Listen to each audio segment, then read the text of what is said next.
आदमी आधी रात को नींद छोड़कर पूरे पहाड़ में मशरूम ढूंढ रहा था। बहन को लगा कि उसका दिमाग खराब हो गया है, क्योंकि इस कमी के दौर वाले 80 के दशक में पहाड़ों से लोग जंगली सब्जियां तक तोड़ चुके थे। ऐसे में मशरूम मिलना नामुमकिन था। लेकिन अगले ही पल आदमी खुशी से चिल्ला उठा कि उसे सच में मशरूम मिल गए। आदमी को इस जगह के बारे में इसलिए पता था क्योंकि वह पुनर्जन्म लेकर आया था। पिछले जन्म में उसकी पत्नी उसके लिए टेप रिकॉर्डर खरीदने के लिए पहाड़ पर जड़ी बूटियां खोदने गई थी, लेकिन अंधेरा और फिसलन होने की वजह से पहाड़ से गिरकर उसकी मौत हो गई थी। और जहां उसकी पत्नी गिरी थी वहीं पर बहुत सारे मशरूम उगे हुए थे। इस बार आदमी ने पिछले जन्म की यादों के सहारे बहन के साथ मिलकर वही मशरूम ढूंढ निकाले और मन ही मन कसम खाई कि वह इन्हीं मशरूम के सहारे अपने परिवार की किस्मत बदल देगा। असल में आदमी एक अमीर परिवार का असली बेटा था, जिसे बचपन में बदल दिया गया था। लेकिन पिछले जन्म में लोगों की बातों में आकर उसने अपने पालने वाले माँ बाप को ही दोषी मान लिया था कि उन्होंने जानबूझकर उसे गांव में गरीबी में पाला। अपनी असली पहचान पता चलने के बाद वह हर दिन अपने असली माँ बाप से मिलने की कोशिश करता रहा और यहाँ तक कि घर का सारा पैसा खर्च करके अमीर परिवार के बेटे को खुश करता रहा ताकि वह उसकी मदद करे। लेकिन उस लड़के ने कभी उसकी मदद नहीं की। उसके असली माँ बाप भी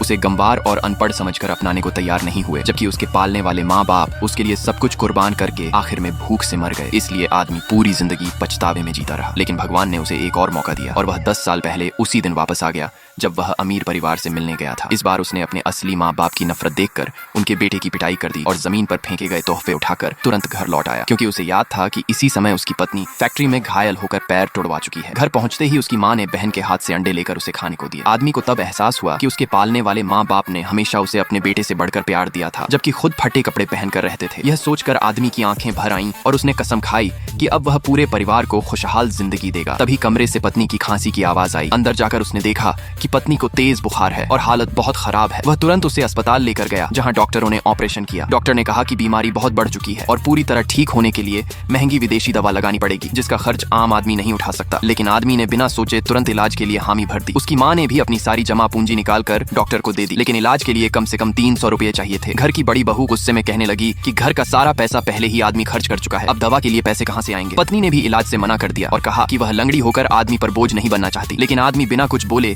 बहन को लेकर रात में पहाड़ पर गया और पिछले जन्म की यादों के सहारे मशरूम ढूंढ निकाले। फिर उन्हें शहर के होटल में बेचकर 380 रुपए कमा लाया। उधर अस्पताल में माँ और बड़ी बहू चिंता में परेशान थीं, क्योंकि फीस जमा करने का समय निकल रहा था और आदमी कहीं दिखाई नहीं दे रहा था। बड़ी बहू को लगा कि वह जिम्मेदारी से डरकर भाग गया है, लेकिन तभी अगले ही पल आदमी दौड़ता हुआ कमरे में आया और खुशी से बोला कि वह पैसे लेकर आ गया है। पार्ट 2 के लिए कमेंट में यस लिखें।